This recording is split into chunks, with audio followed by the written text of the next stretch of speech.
Seconde table ronde, développer l'industrie et réduire les coûts de production. Je vous ai dit tout à l'heure que c'était vraiment les deux piliers, les deux thèmes centraux et connexes pour cette deuxième séquence. Bon, je pense qu'il va finir par la poser, sa question. Donc, structuration d'une filière industrielle. Quelle réalité industrielle, économique et bien entendu sociale derrière ces différentes filières énergie marine renouvelable et à quelles conditions, conditions sine qua non, la réduction des coûts, on l'a déjà évoqué. Je vais demander à Bruno Legevin de bien vouloir me rejoindre sur l'estrade, donc je ne le représente pas, président de l'ADEME. Hervé Métayer qui est adjoint au chef du bureau des industries de l'énergie à la direction générale des entreprises, donc il représentera à cette table ronde le ministère de l'économie, des finances et de l'industrie. Serge Ménech, président de la société nouvelle Sameto Technifil, il est concepteur et fabricant de biens d'équipement et d'ensembles mécano-soudés. Ce sera le témoignage d'une PME très active sur le sujet des énergies marines renouvelables. Michel Puraza, il est président du directoire et directeur général du port de La Rochelle. Et Jean-Baptiste Séjourné, il est président de la commission éolienne au syndicat des énergies renouvelables et également directeur de la régulation d'Engie.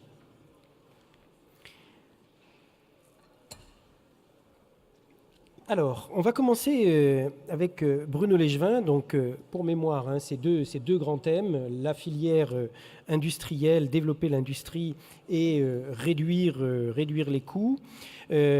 Pour développer une filière industrielle, comme ça a déjà été dit tout à l'heure, Bruno Legevin, un marché national fort est un atout, ça nous a été rappelé. Si on fait des énergies marines renouvelables, ça nous a été dit aussi, c'est parce qu'on a de la ressource. François Boite l'a dit tout à l'heure, on est riche en matière d'énergie renouvelable, en matière de gisement, en matière d'énergie marine renouvelable en France. Alors, vu de l'ADEME, quel est le potentiel et comment va-t-on s'appuyer dessus pour développer ces filières industrielles? Oui, bonjour. Ça a été dit plusieurs fois, les atouts français dans les EMR sont assez considérables. On a un savoir-faire qui nous positionne parmi les pays dans le peloton de tête des énergies marines renouvelables. François Brod vient de nous rappeler que la France dispose de la deuxième surface maritime au niveau mondial, 11 millions de kilomètres carrés, c'est considérable. C'est pour cela qu'à l'ADEME, depuis pas mal d'années, on travaille à bien identifier la ressource pour favoriser au mieux sa bonne exploitation. Ainsi, on estime que nous disposons en France d'un potentiel de production d'énergie marine renouvelable de 3 à 5 gigawatts, sans compter l'éolien offshore.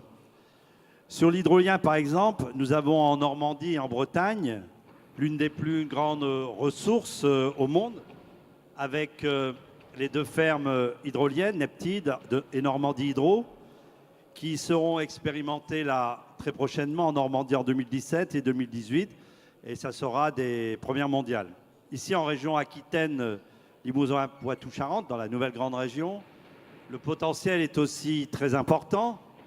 Rien que sur la partie Aquitaine, une étude de la région qui date un peu, qui est évaluée en 2012, un potentiel de 450 MW d'éolien posé, plus de 100 MW d'hydrolien fluvial. Et on a parlé tout à l'heure d'houlomoteur, c'est 7000 MW sur l'ensemble de la façade maritime. On voit un potentiel considérable.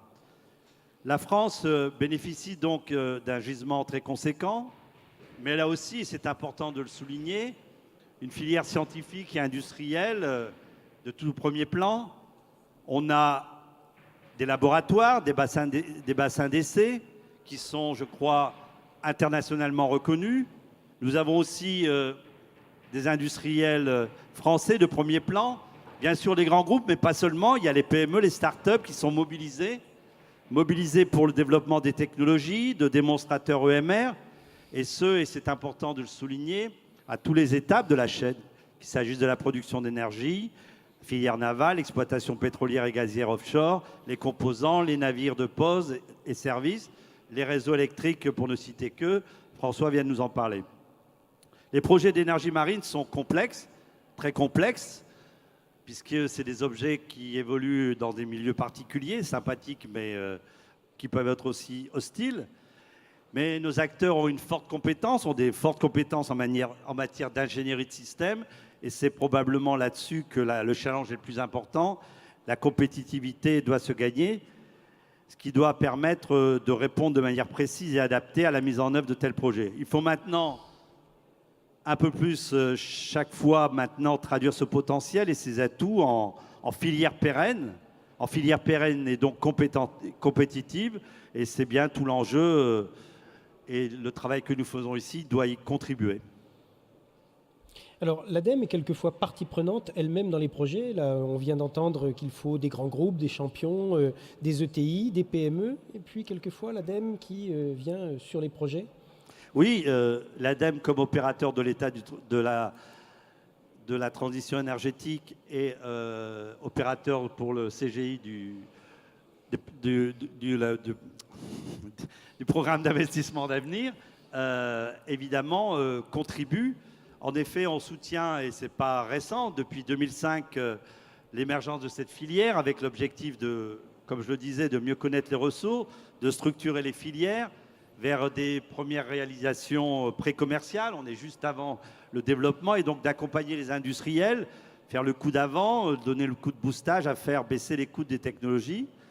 Vous le savez, l'ADEME est présente sur toute l'échelle du développement technologique, bien sûr sur les projets industriels, mais de la thèse aux projets industriels.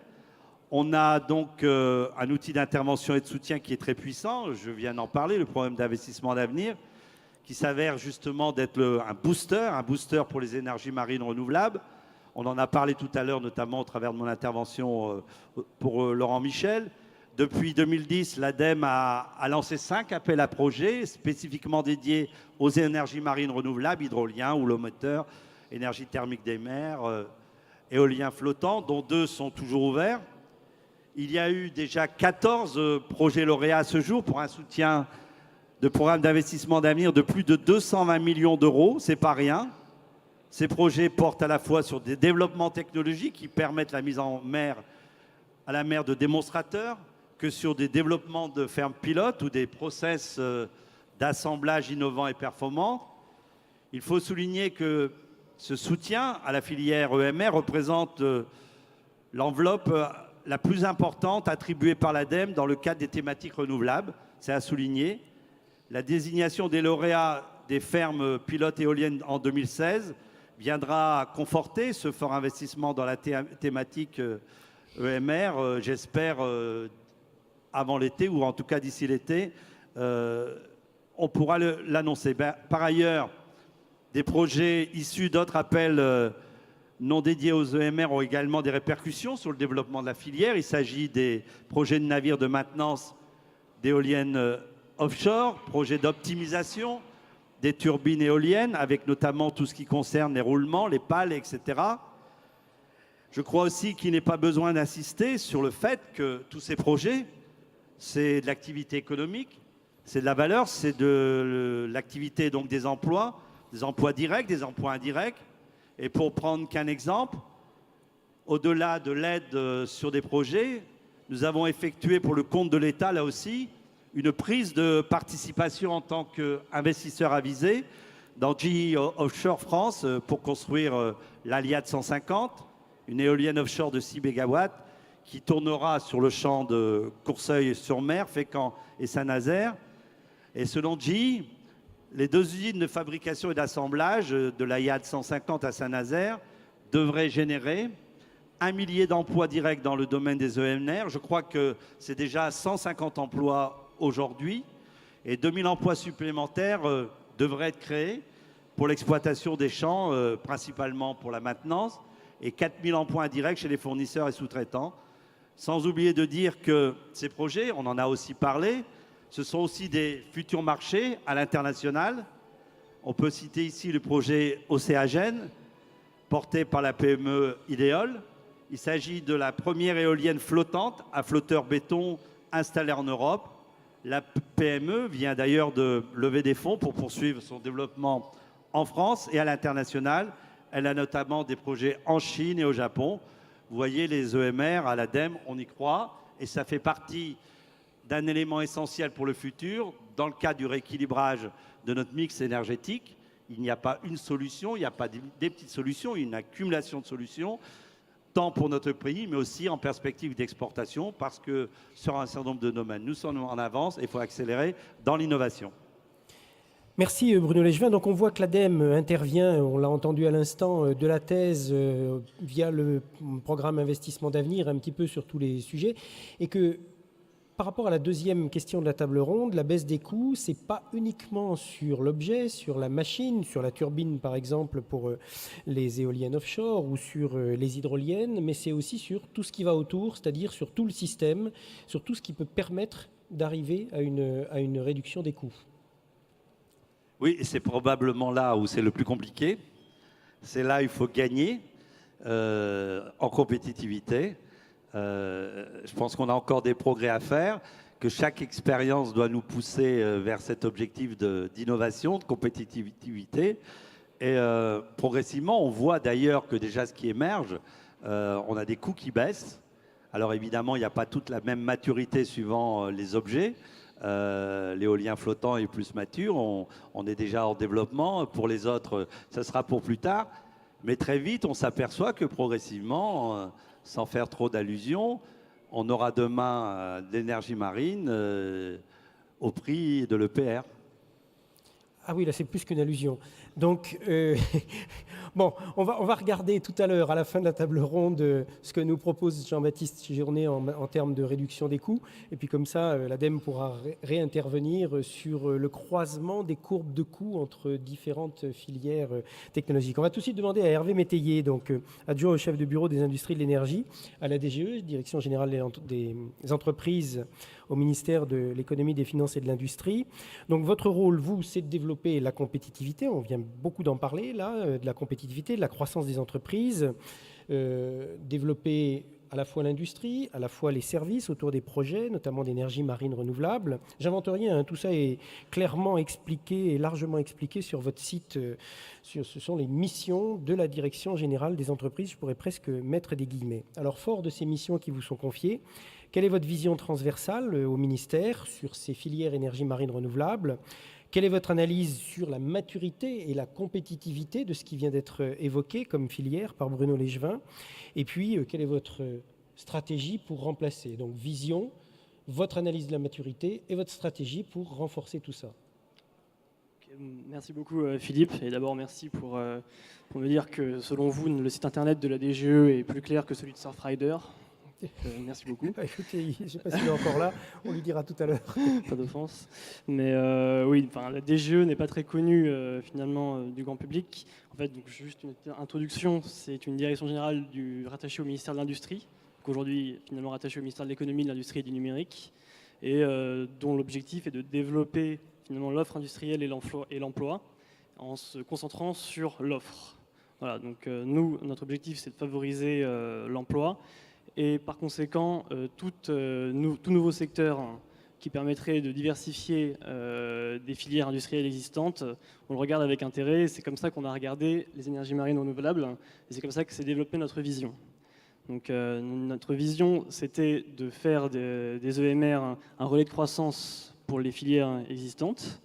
Et sur ça, il a fallu miser sur différents critères pour prioriser sont les différentes filières concernées, qui ont été d'abord le time to market, c'est-à-dire inutile de se lancer dans le développement d'une filière si jamais d'autres sont déjà trop en avance dessus ou si finalement on n'arrivera pas à rattraper le retard. Et dans un deuxième temps, la maturité technologique, la fiabilité et finalement la compétitivité coût par rapport aux technologies existantes. Donc c'est pour ça que finalement, quand on raisonne en termes de maturité, je dirais ce qu'on a fait hier, ce qu'on fait aujourd'hui et ce qu'on fera demain. Ce qu'on a fait hier, c'est de développer l'éolien offshore posé. Donc pourquoi est-ce qu'on a commencé par l'éolien offshore posé ? Pourquoi est-ce qu'on l'a pris comme la porte d'entrée technologique et industrielle des EMR ? Tout simplement parce que c'était celle qui répondait le plus à ces enjeux de time to market et de maturité. Et parce que également, ça s'appuyait sur des filières, sur des compétences maîtrisées par la France, c'est-à-dire la mécanique, l'industrie navale, avec la France qui détient une des plus grandes façades maritimes mondiales, comme ça a été répété dans la dernière table ronde, et le parapétrolier. Bon. S'il y avait un technicien qui pouvait venir voir ce qui se passe, je pense que vous n'avez plus d'interprétariat simultané. English-speaking people, do you still listen to us? Bon. Sure. Je pourrais le faire en anglais après. You listen? Ok. Alors si... On peut continuer? Moi, je continue, très bien. Bon, très bien. Bon, Donc, pour ceux qui continuent à me comprendre, donc je continue. Donc voilà, pourquoi est-ce qu'on a commencé par l'éolien offshore posé? Donc essentiellement parce que ça s'appuyait sur l'éolien offshore terrestre qui était maîtrisé par la filière française. Et dans ce cas-là, par contre, il fallait aller vite, il fallait taper fort, et il fallait très vite rattraper le retard et créer une filière française, d'où le fait de passer par des appels d'offres en France. Et on est allé fort, on a lancé 3 gigawatts, l'équivalent de 2 EPR, avec des clauses finalement de création de nouvelles capacités industrielles qui étaient des conditions sine qua non pour obtenir suffisamment de points pour être lauréat de ces appels d'offres. l'équivalent de 2 EPR en puissance installée. Hein. Tout à fait. Oui. Mais cela dit, on est sur un NH de 4000 heures versus un EPR qui a un NH qui aura un jour un NH de 6600 heures. C'est pas moi qui le dis, c'est sur le site du ministère. Voilà. Tout à fait. Et plus de sécurité, bien sûr. C'est le nombre d'heures annuelles équivalent pleine puissance, full load. Voilà. Et donc, finalement, avec la promesse d'emploi, de plusieurs milliers d'emplois à la clé. Donc maintenant, sur l'éolien offshore posé, on attend que les projets se mettent en place, mais on attaque directement l'export, avec un souci, 1, d'effet d'échelle, et 2, de confrontation au meilleur, pour ne pas finalement que les acteurs reposent sur un marché français à terme, mais continuent, par effet d'échelle, à réduire les coûts. Ensuite, on s'attaque dès maintenant à la deuxième catégorie finalement de MR que je citerai aujourd'hui, en termes de maturité technologique, time to market, qui sont d'abord l'hydrolien et l'éolien flottant. Donc, comme l'a rappelé Bruno, l'ADEME a lancé avec le programme d'investissement d'avenir 2 appels à projets pour des fermes pilotes dans l'hydrolien et dans l'éolien flottant, donc financés à hauteur de, pour l'instant, 250 millions d'euros d'aides cumulées, plus le tarif de rachat. D'achat, tarif d'achat. Hein. Et voire complètement on produit, on vend. Dans l'hydrolien, en fait, il s'agissait plutôt de faire un pari industriel, étant donné que le gisement est quand même au niveau international assez limité, mais qu'en France, on détient l'un des plus forts gisements mondiaux avec le Raz Blanchard, comme l'a rappelé Frédéric Lelydec tout à l'heure, et qui par conséquent permet très rapidement de faire émerger des champions français et de roder l'outil industriel sur un marché mondial où plus tard on ne s'attend pas à ce qu'il y ait plus de 3 ou 4 acteurs maximum. Et l'enjeu, c'est qu'il y ait au moins 1, voire si possible 2, ou au maximum de Français parmi ceux-là. Sur l'éolien flottant, donc là, la technologie éolienne est assez mature, grâce à l'éolien offshore posé. La technologie de flotteur tire plutôt l'éolien flottant, la maturité de l'éolien flottant vers le bas.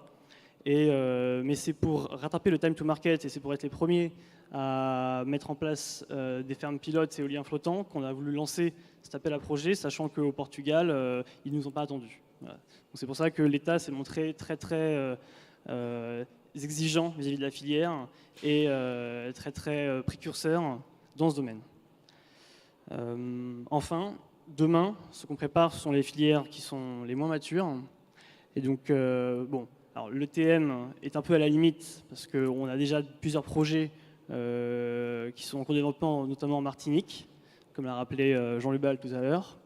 Mais je penserais plutôt à l'houlo moteur, dont les défis technologiques sont encore très importants et donc on est plutôt à l'état de prototype soutenu par des projets de R&D, ou l'énergie marémotrice qui, elle, est mature mais a un gisement vraiment très limité aujourd'hui. Donc voilà, la vision finalement du ministère de l'Industrie, c'est de profiter des nouveaux secteurs pour trouver de nouveaux débouchés pour les industriels, avec une vision stratégique qui est de privilégier les filières les plus matures, mais d'aider par différents outils les filières les moins matures dans l'objectif d'être les premiers sur le marché, parce qu'on sait que ce sont des marchés où les premiers resteront devant dans les prochaines années. Alors on a largement, parlant de ces outils, on a largement évoqué les appels d'offres. Quels sont les autres outils mis en place pour aider toutes ces filières à en sortir et ensuite à conquérir des marchés internationaux? Oui. Donc au-delà des appels d'offres pour les filières très matures, pour les filières les moins matures que j'ai citées ensuite, donc la Direction générale des entreprises pilote ou copilote finalement les outils d'aide à l'investissement, à l'innovation et à la structuration de filières de l'État. Donc les outils d'aide à l'innovation, depuis 2009, l'État français a aidé des projets EMR pour un montant global estimé à 400 millions d'euros. Donc au-delà des 220 millions cités par Bruno pour l'ADEME, auxquels on peut ajouter les 150 millions, si ce n'est plus, pour l'appel à projet ferme éolien flottante. On a le fonds unique interministériel et le cluster Eurogia+, qui sont gérés directement par la DGE avec 20 projets aidés pour un montant de 10 millions d'euros. On a l'appel à projet France et Énergie Marine, coordonné par l'Institut de transition énergétique du même nom et l'Agence nationale de la recherche. Donc le cycle d'appel à projet a débuté en 2014 et on part sur 3 vagues d'appel à projet pour un montant de 10 millions d'euros d'aide uniquement pour ces 3 premières années, qu'on relancera éventuellement après 2016. Et également les appels à projets de BPI France, les projets industriels d'avenir et également les projets structurants pour la compétitivité. Voilà, on atteint donc 400 millions d'euros d'aide et plusieurs appels à projets sont aujourd'hui en cours pour aider l'innovation dans les filières les moins matures. Pour ce qui concerne le soutien à l'investissement, donc l'ADEME et BPI France aident aussi les acteurs industriels à investir dans des usines. Donc le projet Coriolis de soutien à General Electric dans l'éolien offshore dont a parlé Bruno en est un exemple. Mais BPI France exerce aussi ce type d'aide.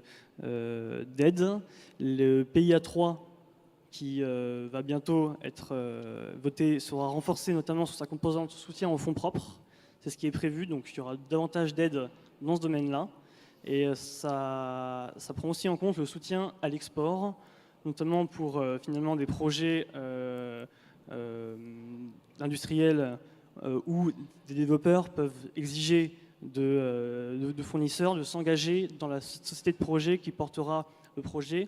L'État peut les accompagner pour ce qu'on appelle des first of a kind, qui sont des premiers projets à l'export pour atteindre leur première référence. En tant qu'investisseur avisé, l'État peut accompagner les industriels. Ça veut dire que ça va être un peu comme tout à l'heure, l'ADEME, en tant qu'investisseur avisé, va venir en soutien en fonds propres dans de l'equity, dans des projets ou un autre opérateur? C'est ça. Alors, c'est pas forcément l'ADEME, mais ça peut être tout à fait l'ADEME. Voilà. Ça peut être l'ADEME, ça peut être BPI France, ça dépend. Voilà, ça dépend de différents critères qui sont plutôt du registre, du domaine du commissariat général d'investissement qui gère le programme d'investissement d'avenir avec lequel les investissements de grande ampleur se font davantage. Voilà. Mais l'ADEME est très souvent sollicité dans ce cadre-là.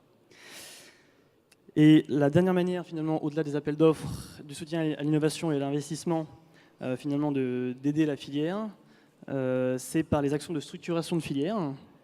Et là, je vais en citer 2. Je vais commencer par citer l'action de structuration de la filière à l'export, donc que l'on mène, nous, ministère de l'économie, avec le ministère de l'écologie, le ministère des Affaires étrangères, le fédérateur à l'export, Jean Balandras, et également le syndicat des énergies renouvelables qui assure la maîtrise d'œuvre de cette action, qui a été lancée dans le cadre de la Nouvelle France industrielle et qui a pour objectif d'aider les filières françaises des énergies renouvelables à adresser des marchés à l'export. Donc ça consiste d'une part en une coordination des actions de soutien menées par les différents ministères dont je viens de parler, et d'autre part à une stratégie, à une approche filière pays, donc adresser un pays cible avec une filière considérée.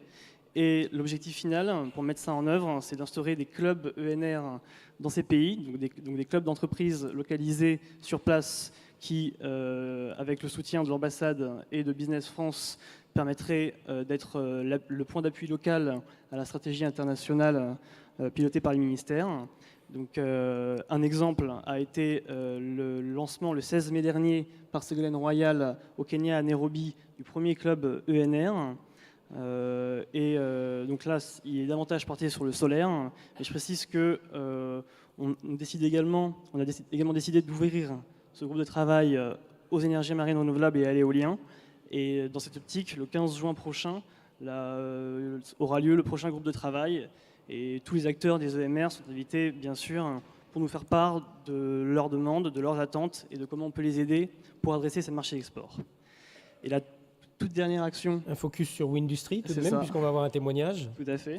La toute dernière action de toute filière dont je voudrais parler, qui fera une belle transition, c'est Windustry, qui a été lancé finalement en 2011 par l'État et les syndicats des énergies renouvelables, piloté par Paul Duclos, ici présent au premier rang, et qui consiste en fait à accompagner les PME françaises qui chercheraient à se diversifier vers le marché de l'éolien et des énergies marines renouvelables. Donc ça consiste finalement à partager le coût d'une étude d'opportunité pour un industriel dont le marché commencerait finalement à décliner, de s'orienter vers un marché qui est plus prometteur, qui est celui des énergies renouvelables. Merci Hervé Métayer. On va voir tout de suite le témoignage d'une PME qui a été accompagnée par ce programme Windustry, qui a fait preuve de ténacité quand même pendant 4 ans ou 5 ans pour pénétrer ce marché. Serge Ménech, donc président de la société nouvelle Sameto Technifil, qui travaillait sur un autre sujet, sur du fil d'acier, vous allez nous en parler un petit peu, et puis des biens d'équipement et des ensembles mécano-soudés. Alors, un bref rappel historique, on regardera là dans 2 minutes vos slides pour mieux comprendre votre activité. Avec cette arrivée sur les filières énergie marine renouvelable, vous écrivez une nouvelle page de votre histoire. Sur quel produit vous allez travailler? Qu'est-ce que ça va changer pour vous? Qu'est-ce que vous êtes obligé d'adapter au sein de votre outil pour répondre présent sur cette filière que vous surveillez depuis déjà 4 ou 5 ans? Oui, bonjour. Donc effectivement, je dirige une entreprise de Dinan qui a 70 ans désormais, qui s'appelle Sameto Technifil en fait. Et elle s'appelle Société Nouvelle, mais en l'occurrence, c'est une vieille dame déjà, puisqu'elle date de 1946. Voilà. C'est une entreprise qui est à Dinan, qui était historiquement en région parisienne et qui s'est délocalisée pour venir s'implanter en Bretagne. Donc en fait, notre domaine de compétence, c'est la transformation des métaux, la fabrication de produits mécano-soudés, avec une grande spécialité qui concerne la manutention, le stockage, le transport. Donc c'est une activité historique de l'entreprise. Parallèlement à cela, il se trouve que nous avons des actifs humains et matériels qui nous permettent de fabriquer des équipements de chaudronnerie de grandes dimensions, complexes, difficiles à transporter, difficiles à produire forcément. Et donc il nous est apparu évident ou logique à un moment donné de se dire qu'il y avait une opportunité qui se présentait pour les entreprises du territoire. On est proche de Saint-Brieuc forcément, donc on a manifesté rapidement de l'intérêt il y a 5 ans désormais, vous le disiez à juste titre, c'était même avant que la Creux n'examine les retours d'offres, puisqu'on était fin 2011 quand on a commencé à manifester l'intérêt sur le projet, pour se dire que finalement, notre volonté, notre stratégie qui consiste à dire qu'on souhaite pénétrer ce marché-là, on a a priori tous les atouts pour pouvoir le faire, on puisse nous permettre de définir une vraie ligne stratégique et avec un plan de développement, on va dire à 4 ans ou à 5 ans désormais, puisque c'est le temps qui s'est écoulé depuis, pour pénétrer ce marché-là, tout en prévoyant certaines adaptations au niveau de l'outil industriel, y compris au niveau de nos individus, parce qu'on a dû passer par tout un processus de formation et de qualification de nos procédés en fait. Quel a été le déclencheur? Est-ce que c'est un développeur de projet qui est venu vous trouver, qui vous a demandé quelque chose de précis, ou est-ce que c'est vous qui, au travers de je ne sais pas quelle manifestation ou autre, avez décidé d'y aller? Je pense qu'il y a 3 ingrédients importants. Le premier, c'est une stratégie d'entreprise, effectivement plutôt prévenante et puis d'anticipation par rapport à cette page de notre histoire à laquelle nous souhaitions participer forcément. La deuxième, c'est le fait d'évoluer dans un environnement bienveillant. Bon, c'est véritablement le cas en Bretagne, puisqu'en fait, on a eu assez facilement en tant qu'industriel la possibilité, au travers de nos institutionnels, de nos politiques, des clusters par exemple qui sont sur notre territoire, d'assister à des points de passage, à des réunions importantes durant lesquelles on a pu approcher, sur la partie qui nous intéresse par exemple, les fabricants des fondations, les fabricants de mâts, les turbiniers, les 2 qui sont tributaires du marché. C'était le cas aussi pour celui qui, en l'occurrence, a échoué à l'époque. Mais les opportunités nous ont été offertes de rencontrer ces gens-là. Donc ça, c'était vraiment le phénomène déclencheur. Le point de départ pour moi, le T0, c'est une réunion qui s'est déroulée il y a 4 ans, presque jour pour jour. C'était à Langueux, en l'occurrence. Certains d'entre nous y étaient. Réunion à laquelle participait Jean-Yves Le Drian, à l'époque, qui était président de la région Bretagne, où là, on est vraiment rentré dans dans le vif du sujet, avec des différents intervenants, des besoins, des problématiques industrielles qui apparaissaient, et avec des possibilités pour les industriels, à un moment donné, de se projeter, de se dire, effectivement, j'ai une carte à jouer et je souhaite faire partie de cette aventure-là. Donc, c'était pour nous un des éléments déclencheurs. Et après, il y a eu tout un processus de réunions, de visites, de rencontres. Donc, ça, c'était il y a 4 ans, des multiples réunions B2B, des échanges qui étaient encore une fois facilités par notre environnement. Des rencontres thématiques, des entretiens individuels. Donc là, on est vraiment dans les préliminaires, on va dire, aux phases de chiffrage. Ensuite, on a eu une étape importante pour moi et intéressante, c'était des visites. On a eu l'occasion de se déplacer à Bremerhaven, par exemple, et d'avoir accès aux machines et de découvrir et de prendre conscience que finalement, ma PME, c'est une 50aine de personnes, que ça nous a permis de démystifier un peu le sujet, de se dire, tiens, finalement, les machines sont gigantesques, soit, elles font 5 MW aujourd'hui, elles feront 8 demain, mais il y a quand même des composants qui sont à notre portée. Peut-être faut-il qu'on passe par des phases d'adaptation, mais il y a certainement une carte à jouer, et allons-y, on y croit, et on se donne les moyens de nos ambitions, et on se dit que dans 4 ans, on sera en capacité d'assurer la fabrication de ces équipements-là, en fait. Et c'est le cas, en l'occurrence. Alors, avant de vous demander à quoi a servi le programme Windustry, on a retenu 3 diapos de ce que vous nous avez envoyé. Si on peut les avoir à l'écran, ça nous permettra de voir un petit peu très concrètement sur quoi, sous vos commentaires, sur quoi travaille Sameto Technifil. Bon, juste la page de garde, c'est une vue aérienne de l'entreprise. On est basé dans Dinan. Pour ceux qui connaissent Dinan, c'est une ville très agréable, tout proche de Saint-Malo et de Dinard. On a fait 1000 m². Sur la partie gauche de l'écran, vous voyez donc l'activité historique de l'entreprise avec une dimension plutôt manutention, stockage, transport. On travaille avec des grands constructeurs français, PSA, Renault par exemple, et on apporte des solutions logistiques pour transporter du matériel. Et sur la partie droite, on voit effectivement, ça illustre notre capacité. Ce sont des photos qui illustrent pour la partie du haut, les 2 photos, notre capacité à fabriquer du gros, du lourd, des équipements de chaudronnerie importants, difficiles à produire et à transporter de surcroît.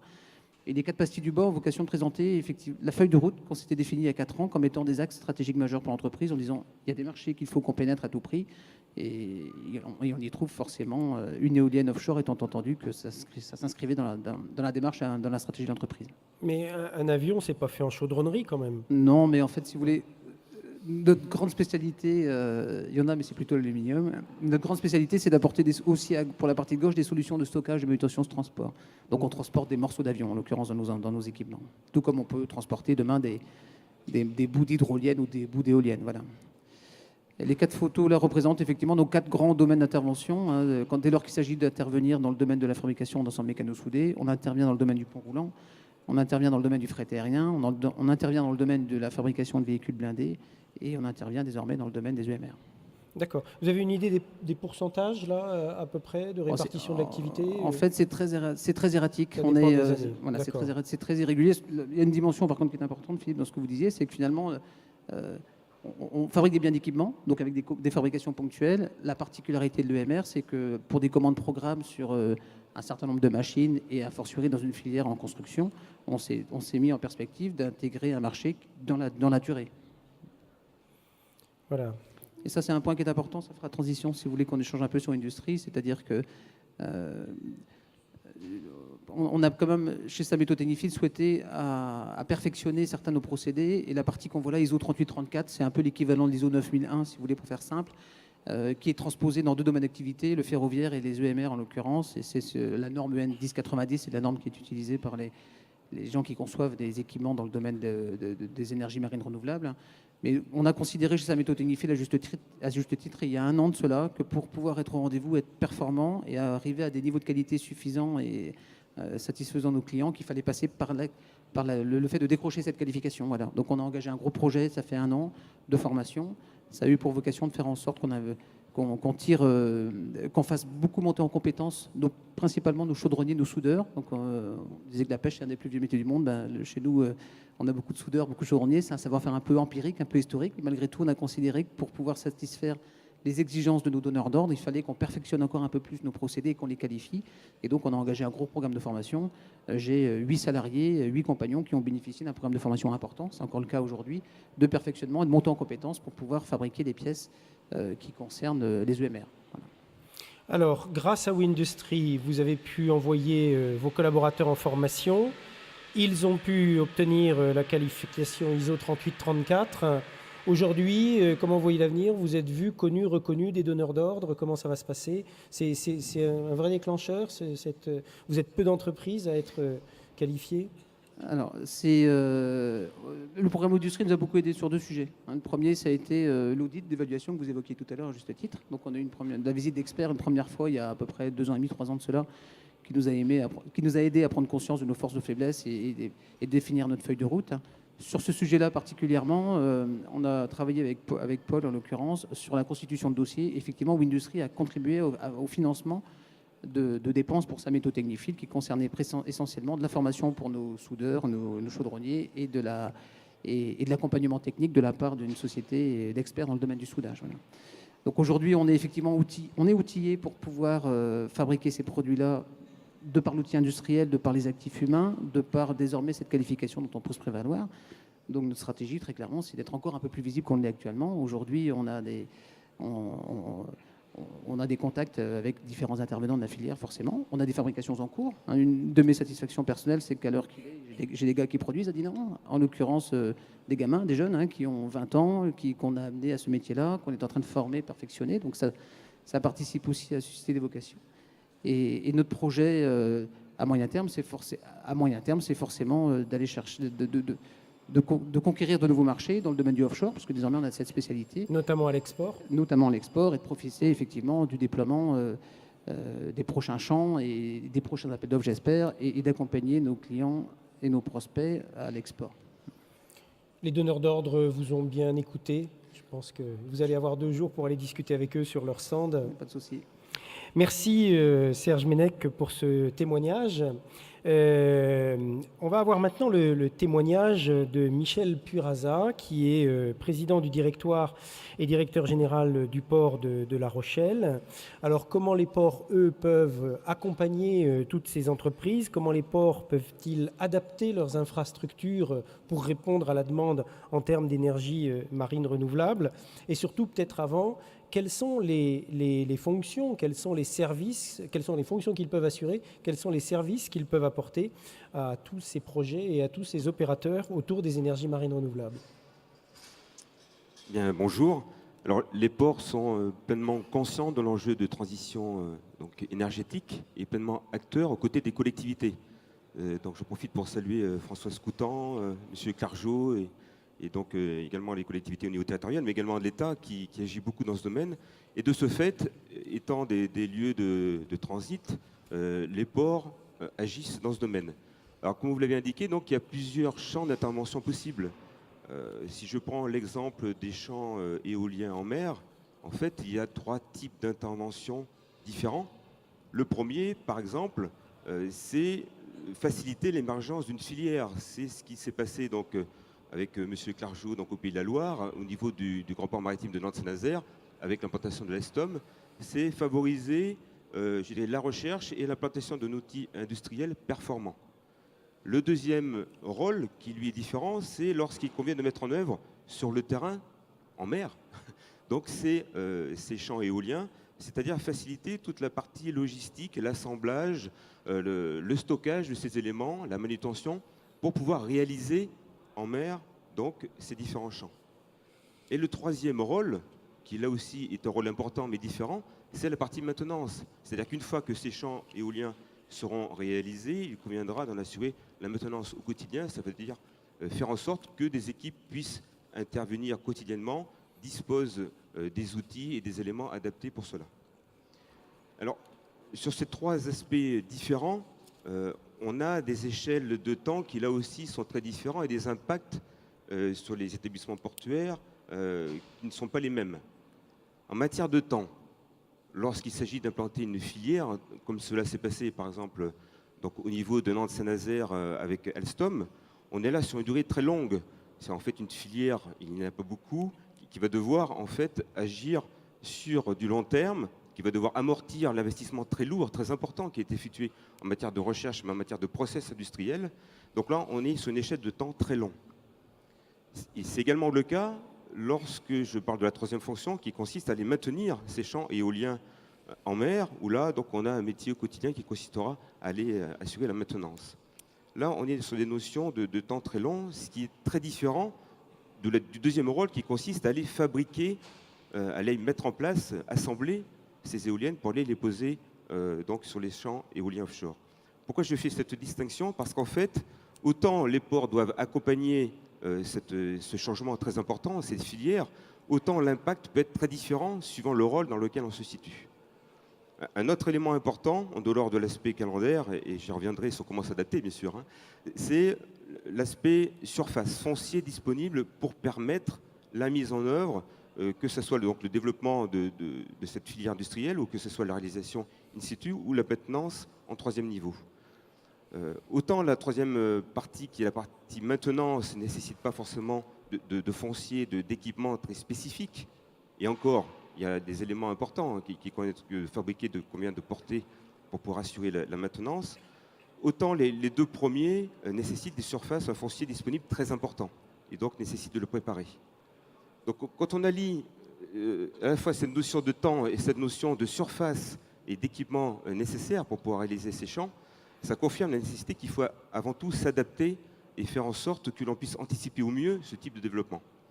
Si je prends l'exemple donc du travail qui a été fait pour l'implantation de l'Estom, il y a tout un travail de débat, de concertation amont avec les collectivités, avec le port, qui a permis cette implantation.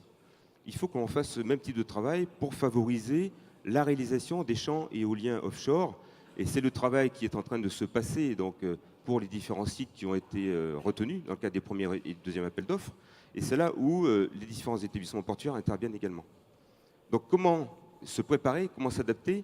C'est faire en sorte que l'on puisse avoir dans le temps, je reviens à cette notion de calendrier, hein, dans le temps, donc une surface importante pour pouvoir répondre à ce besoin ponctuel qui répond, là, encore une fois, à un enjeu majeur qui est de favoriser la réalisation des champs éoliens offshore. Vous étiez le directeur financier du port de Nantes-Saint-Nazaire au moment des échanges avec Oui. Alstom Renouvelable, devenu GE Renouvelable. Est-ce que vous tentez un coup double avec le port de La Rochelle? Là aussi, donc, oui, vous avez bien regardé sur Google ou notre site. Donc j'étais auparavant au port de Nantes-Saint-Nazaire. Mais là aussi, on voit qu'on est sur des aspects différents. Si je parle en matière d'enjeux, donc il y a l'enjeu à Nantes-Saint-Nazaire, c'était l'implantation d'un site industriel majeur, ce qui est le cas, ce qui est important. L'autre enjeu, c'est de pouvoir réaliser l'assemblage, préparer la manutention, faire en sorte qu'on puisse réaliser ces champs éoliens sur les différents sites. Là, on est plutôt dans un enjeu, non pas de filière d'excellence à un endroit donné, mais plutôt de proximité avec ces champs. Donc on a un besoin d'avoir des implantations portuaires qui permettent, à proximité de ces champs éoliens, de réaliser cette manutention, cet assemblage, pour réaliser in fine ces sites. Là, donc on est effectivement, donc on a tous les ports qui sont à proximité de ces champs éoliens, qui sont des ports potentiellement intéressants pour cela. Et comme je le disais tout à l'heure, on a un besoin important de surface. Alors, si je prends l'exemple de Nantes-Saint-Nazaire, puisque vous en parliez, il y a notamment le hub logistique à Saint-Nazaire, hein, qui permet donc d'assurer cette partie d'assemblage, cette partie de transport pour aller sur le site, mais avec une surface limitée. Et les premiers appels d'offres qui ressortent suite au premier appel d'offres et au deuxième appel d'offres font ressortir la nécessité de disposer de surfaces à proximité qui permettent d'assurer ces assemblages pour pouvoir réaliser ces sites in situ. Et là encore, on ne peut jouer que la carte de la proximité, parce que pour pouvoir avoir une continuité dans la mise en œuvre de ces champs, il faut avoir des surfaces importantes et une performance à proximité pour pouvoir réaliser ces champs. Et là, il n'y a pas de concurrence, il y a plutôt une complémentarité entre les ports. Et ce qui existe à Nantes-Saint-Nazaire, on en a également besoin au niveau de La Rochelle, comme d'autres ports, pour pouvoir faire en sorte qu'on puisse mettre en œuvre ces champs offshore et qui permettent d'apporter cette transition écologique. Il n'y a pas que de la surface qui est nécessaire, ce sont quand même des gros objets. Frédéric Lelydec nous a dit tout à l'heure, des hydroliennes qui font la taille d'un immeuble de 7 étages, et donc peut-être pas le poids d'un immeuble de 7 étages, mais il faut qu'il y ait aussi toutes les fondations, il faut que vous prépariez le terrain. Alors pour cela, pour assurer la manutention, il faut effectivement disposer des équipements, des infrastructures, et également des compétences pour cela. Alors au niveau infrastructure, c'est vrai que nous, par exemple, si je prends l'exemple de La Rochelle, que je connais le mieux, et où je suis en ce moment, on a effectivement un site tout à fait approprié parce qu'on a un nouveau terminal qui vient d'être réalisé avec un foncier à proximité qui permettra d'être adapté pour réaliser à la fois le stockage mais aussi l'assemblage de ces champs éoliens offshore qui sont situés à proximité. Sur la partie compétences, on a là également des acteurs au niveau de La Rochelle, si je prends cet exemple, hein, qui connaissent parfaitement tout ce qui est manutention de ces objets lourds, de ces objets encombrants qui nécessitent une technicité très particulière. avec Eolide et avec d'autres entreprises, mais effectivement donc une compétence qui existe sur place. Donc au niveau infrastructure, mais encore une fois, que ce soit Nantes-Saint-Nazaire, que ce soit, donc on parle du port de Bayonne avec les élus ici qui effectivement vont s'engager dans ce type de démarche. L'idée, c'est de faire en sorte que nos infrastructures portuaires puissent favoriser l'émergence de telles filières et qu'on puisse développer en même temps des compétences pour cela. Alors c'est vrai que nous, à La Rochelle, on a ce type de compétences qui existent déjà au jour d'aujourd'hui. Si je prends l'exemple d'aujourd'hui, ce matin même était déchargée la plus grande pale d'éoliennes terrestres, 140 mètres, donc sur le site de La Rochelle. Donc il y a les compétences qui existent. Donc en fait, ce type de compétences, il faut les mettre à profit du développement de ces nouvelles filières et faire en sorte qu'on travaille en complémentarité les différents établissements portuaires. Une dernière question, Michel Puraza. Quid du nerf de la guerre? Où trouvez-vous les financements pour adapter ces infrastructures?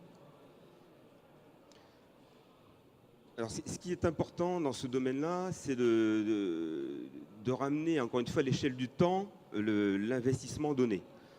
Si je prends l'exemple d'une filière industrielle qui se met en place, comme par exemple donc à Montoire, on n'a pas du tout la même logique, la même réflexion que quand on a un besoin ponctuel, par exemple, sur 3 à 4 ans, pour pouvoir réaliser le hub logistique, la partie hub logistique de réalisation d'un site offshore.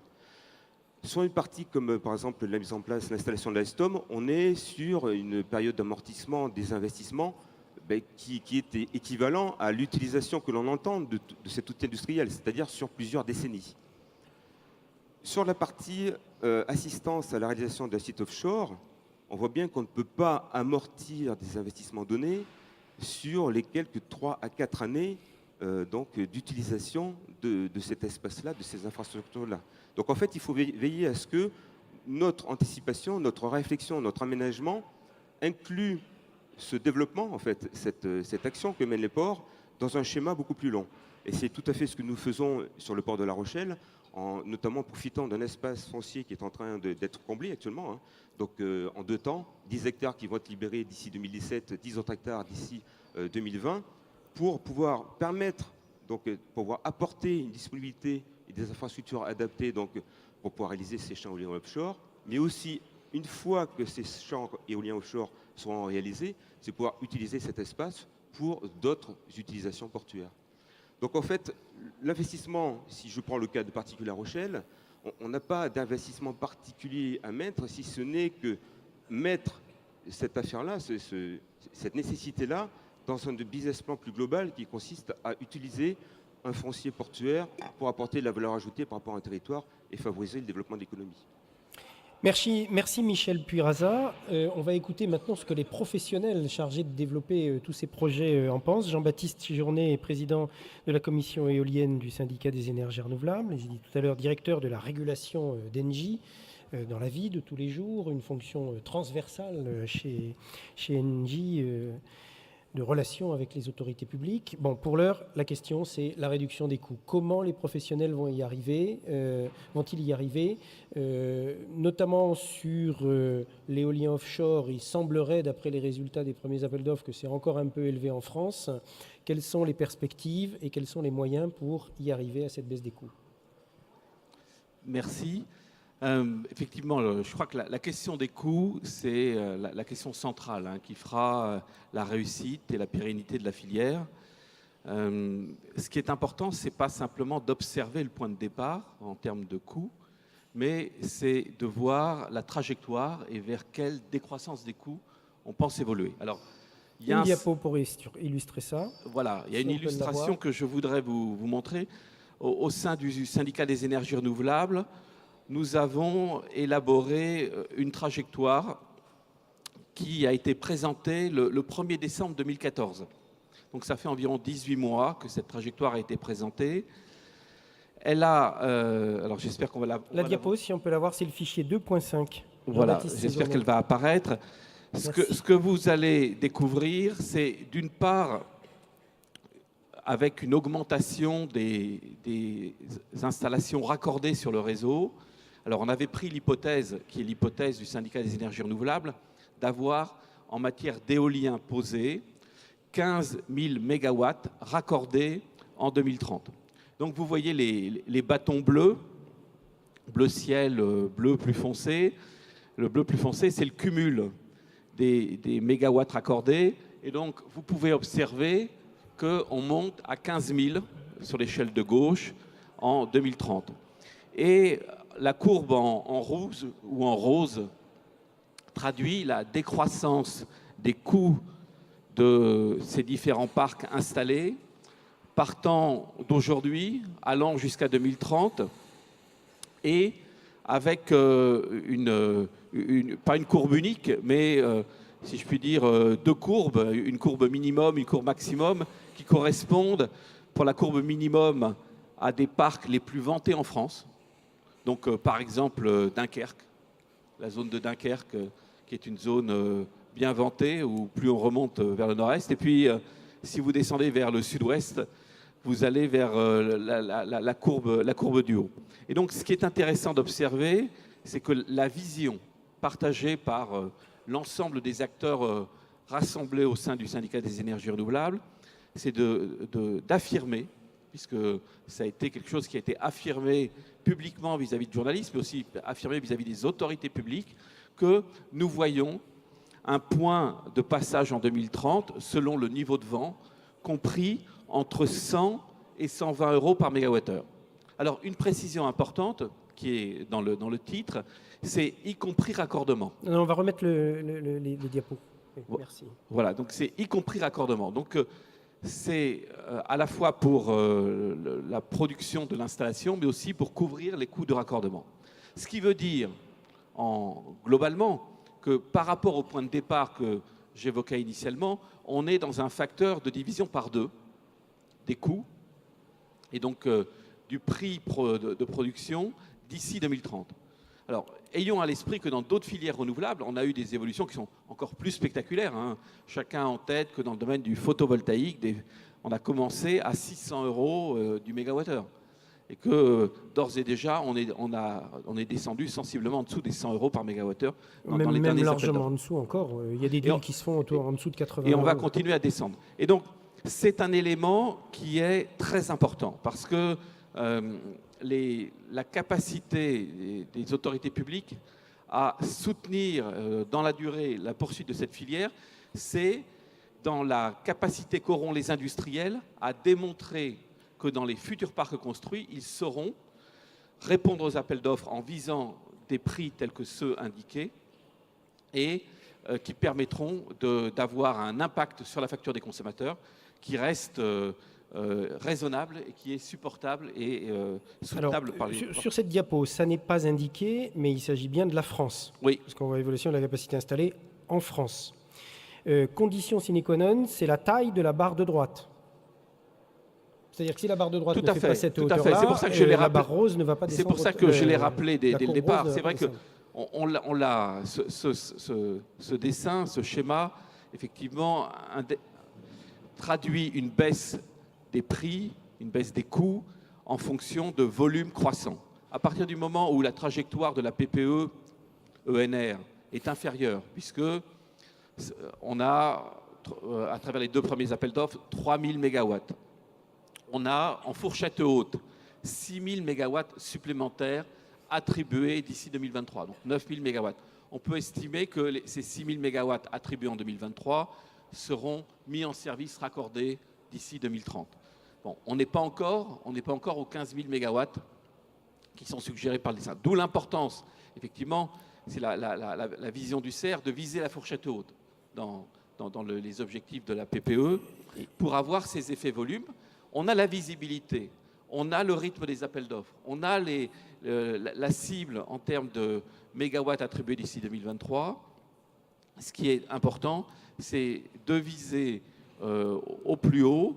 Et donc, le premier élément, c'est de réussir les projets des 2 premiers appels d'offres, de réussir les 6 premiers projets. Autre point, il n'y avait pas de date sur cette diapo, mais elle a été réalisée en 2014. Donc, ce qui s'est passé sur les dernières années, notamment l'année dernière? Alors, en fait, on se sent conforté, l'analyse du syndicat des énergies renouvelables se sent confortée par le résultat des appels d'offres qui sont intervenus en 2015.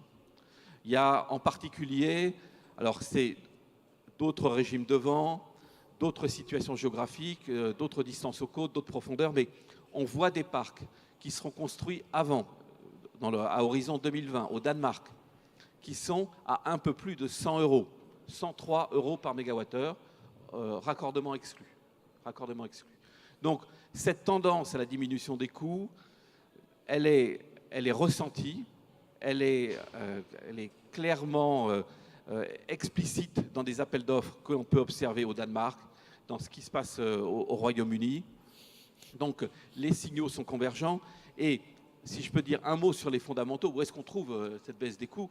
On la trouve, je dirais, à peu près partout. On la trouve à la fois dans les innovations technologiques. On voit les puissances des machines qui augmentent. On est à 8 mégawatts, on était avant, il y a quelques années, à 3, à 6, à 8, et se profilent les 10 et 12 mégawatts. On voit de ce fait des fondations offshore qui sont optimisées par rapport à l'augmentation de la taille des machines. On voit des rotors avec des tailles croissantes qui permettent d'augmenter les rendements et qui permettent d'avoir plus de productibles. On voit, parce que ces machines sont plus puissantes, la capacité à les espacer à taille donnée et donc à réduire les effets de foisonnement de parcs les uns par rapport aux autres. On a des diminutions, puisqu'on a moins de machines, des coûts d'installation. On a une professionnalisation de l'industrialisation de la filière. On a des optimisations des premiers retours d'expérience en matière de maintenance. Donc il y a vraiment un ensemble de facteurs qui réduisent, comme on dit chez nous, les CAPEX et les OPEX, l'ensemble des éléments, et qui font que, au sein du syndicat des énergies renouvelables, on est convaincu de cette dynamique de réduction des coûts.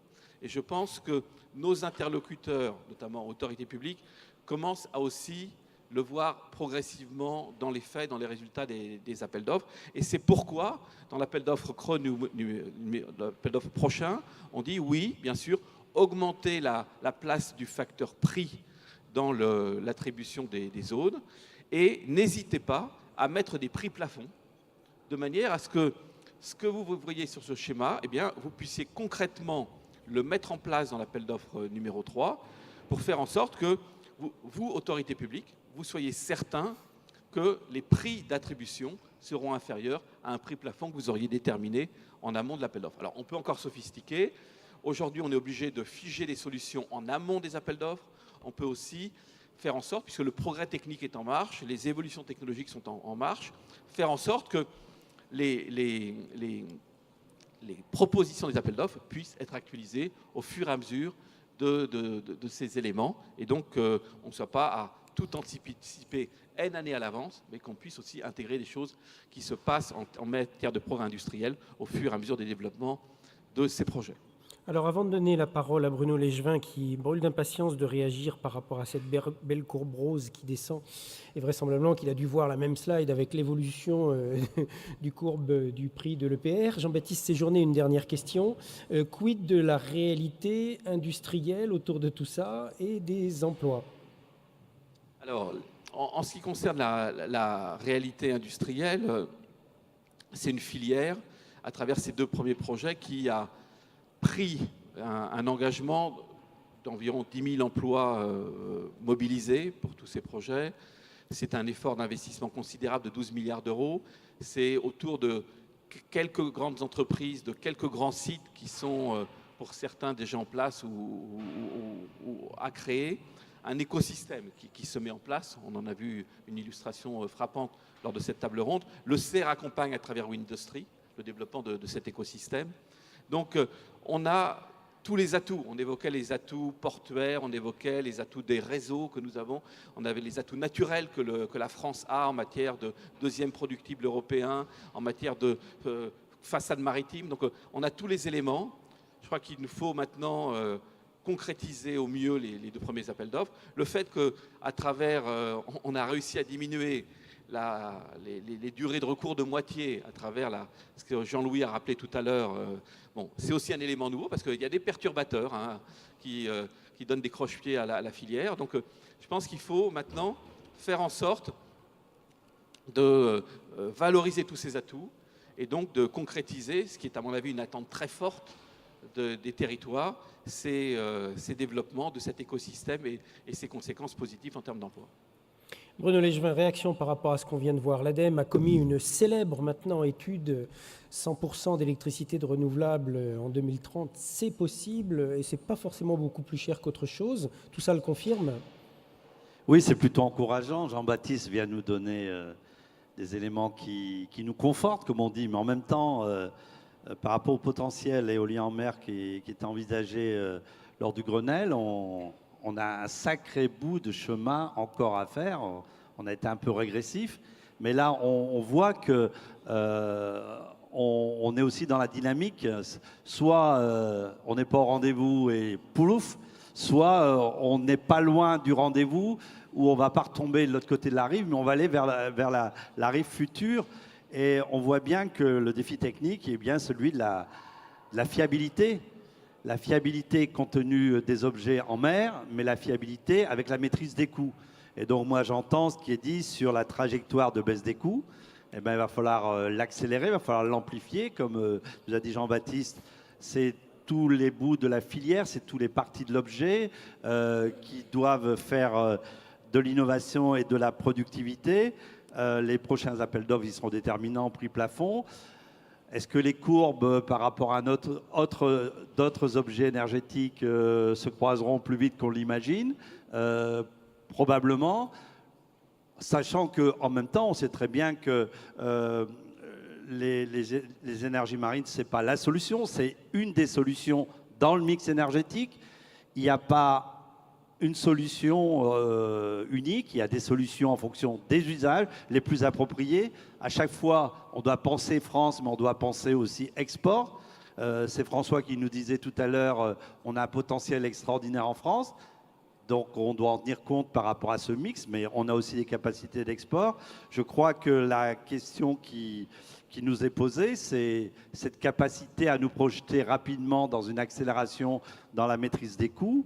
L'ADEME va continuer à jouer son rôle aux côtés de l'État, avec tout l'État, sur cette accélération de l'innovation pour que cette trajectoire, elle se concrétise, sachant qu'on voit bien, et c'est un peu pas le manque, mais pour être totalement clair sur le graphique, ces chiffres sont valables que si l'effet volume est atteint, et on sait que l'effet volume n'est pas encore là d'être atteint, donc il faut créer les conditions pour qu'il soit atteint, sinon on n'atteindra pas cette performance.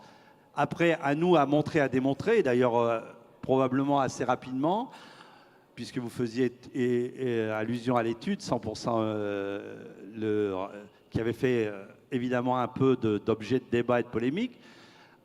On continue à approfondir nos travaux. Le but, ce n'est pas d'être 100% renouvelable, c'est de montrer les conditions technico-économiques de contrainte pour aller vers un scénario de plus en plus 100% renouvelable et surtout démontrer l'intérêt économique, la valeur que ça peut créer et les emplois. Et on est en train de travailler dessus. Merci Bruno Legevin. Michel Purraza, on vient de parler de l'effet volume. Vous êtes prêts? Vous avez regardé un peu ce qui risquait de se passer? On pourrait, dans les jours, les semaines, les mois prochains, avoir des informations sur de nouvelles zones. Je ne sais pas, peut-être près d'Oléron, par exemple. C'est pas loin de chez vous. Tout à fait. C'est-à-dire qu'en fait, je fais le lien avec la première table ronde. Hein. Il y a un travail remarquable qui a été fait par une société, je la cite, WPD, de concertation entre tous les acteurs donc par rapport à un site potentiel identifié, et ce travail remarquable fait que l'ensemble de ces acteurs portent ce site potentiel. Alors on verra s'il sera prochainement annoncé ou pas, on l'espère tous localement, et pour le bien de la région Aquitaine, Limousin, Poitou-Charentes en particulier. Mais c'est tout à fait éclairant sur l'importance d'anticiper, de mettre l'ensemble des acteurs autour de la table, et c'est vraiment le lien avec la première table ronde qu'on a eue tout à l'heure. Et l'effet coût sera direct, c'est-à-dire qu'en fait, il faut continuer à pousser. Il faut continuer à pousser. L'ensemble des acteurs sont prêts. Nous-mêmes, établissements portuaires à proximité, on est tout à fait prêts, et prêts avec l'ensemble des professionnels, tout corps de métier confondu, à accueillir cette filière. Donc c'est vrai que vous le dites, comme vous le dites, on serait très heureux d'entendre ce type de nouvelles prochainement, qui consisterait à continuer la poussée du développement de la transition énergétique. Merci Michel Purraza, vous avez cité WPD, le CEO est dans la salle, il était au 2e rang ou 3e rang tout à l'heure, il appréciera certainement au passage. Hervé Métayer, finalement, tout cet argent qui est dépensé par le contribuable et dont vous avez la charge, finalement c'est un investissement pour créer de la dynamique, pour créer une vraie filière, pour avoir des retombées sociales, de l'emploi également. Tout le monde en est convaincu au ministère ? Bah, Alors oui, merci. très bonne Merci question, de Jean-Louis. bien dire quel ministère, effectivement. Très bonne Alors, on va question. commencer par le MINEFI. Très bonne question, On va commencer Jean-Louis. par Donc, le je rappelle que je travaille pour le ministère Oui. de l'économie, Vous le- mais je rappelle également, et il faut le savoir, que l'État, même s'il a plusieurs façades, finalement, il se concerte lui aussi. Même au niveau de ces différents ministères, et que, en termes de développement énergétique, en termes de développement économique, finalement, les deux enjeux vont main dans la main. C'est-à-dire qu'il n'y a pas de déploiement industriel pour des filières énergétiques qui ne sont pas décarbonées. Ça, c'est finalement, il y en a, mais on le limite au maximum parce que ça ne rentre pas du tout dans les priorités de l'État. En contrepartie, il n'y a pas de développement de filières énergétiques sans qu'il y ait nécessité de retour et de retombées économiques sur l'État et sur finalement le tissu industriel français pour justement pouvoir soutenir cette croissance. Voilà. Ce qu'on veut, c'est une croissance verte, mais une croissance forte, une croissance durable. Par conséquent, donc on est tout à fait conscient des réductions de coûts, des effets volumes qui peuvent être issus d'un déploiement massif d'énergie renouvelable en France.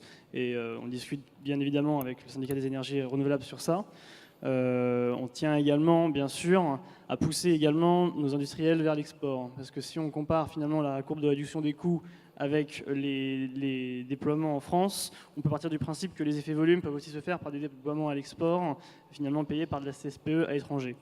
Donc on est d'accord qu'il faut accompagner, mais on accompagne de différentes manières pour finalement avoir le maximum à la fois de tombées économiques, des retours sur investissement, et à la fois de référence. Ça ne sert à rien finalement ça servirait à rien de développer un Minitel et de finalement n'avoir que des acteurs qui sont que puissants en France s'ils ne se forment pas également à l'étranger.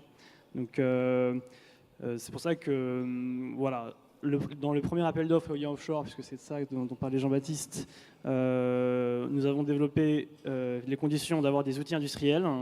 Dans les prochains appels d'offres, maintenant nous développons les conditions pour avoir des coûts minimaux, d'où le dialogue concurrentiel avec lequel nous avons travaillé avec le ministère de l'écologie et avec le syndicat des énergies renouvelables pour atteindre cet objectif. Serge Ménech, vous êtes un nouvel entrant dans ce secteur. Le mot de la fin vous revient.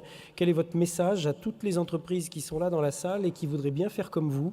Qu'est-ce que vous leur recommandez?